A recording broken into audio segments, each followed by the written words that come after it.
Look, the great divide between salvation and damnation is marked by blood. Is that scary? Well, yes, it is. But then again, it shouldn't be. But if it is scary for you, if that's not what you want to hear, then I'll be bold as to say go out and look for a motivational preacher. It's going to make you feel good.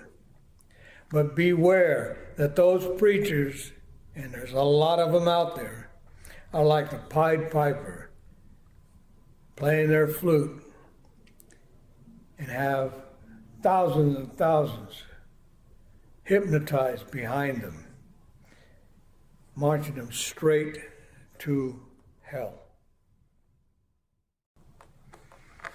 Well, that night in Egypt, there were many Israelites, I'm sure, that were afraid, scared, nervous.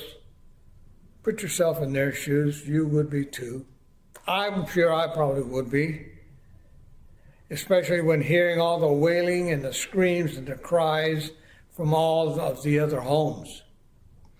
They knew that death was in the air, but their fear would be subsided if they would look at the blood on the doorposts, which was the sign of their salvation. Now, believers in Jesus Christ have that same confidence. When you're feeling anxious, fearful, and afraid of death, and that is a natural thing, anxious of their eternal state, tell me that you don't question it once in a while. All they need to do is look at the cross.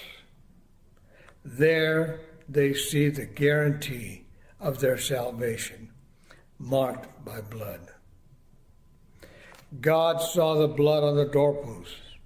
God sees the blood of his Son, Jesus Christ, covering the believer and passes over. He saves one from their sins.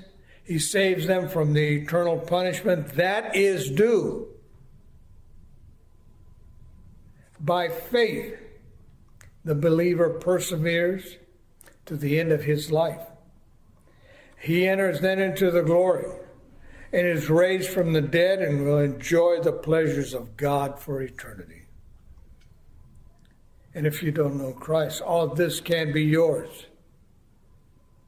If you're unsure what to do, where you stand, God is calling. When you feel that urge, that knock in your heart, that maybe there's something here. That's God calling you. God will convince you of the truth. You can accept it or you can reject it. Trust in God.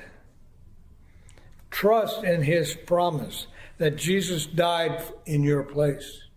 Believe that he was buried and that he rose from the dead, and that now he sits at the right hand of the Father in heaven.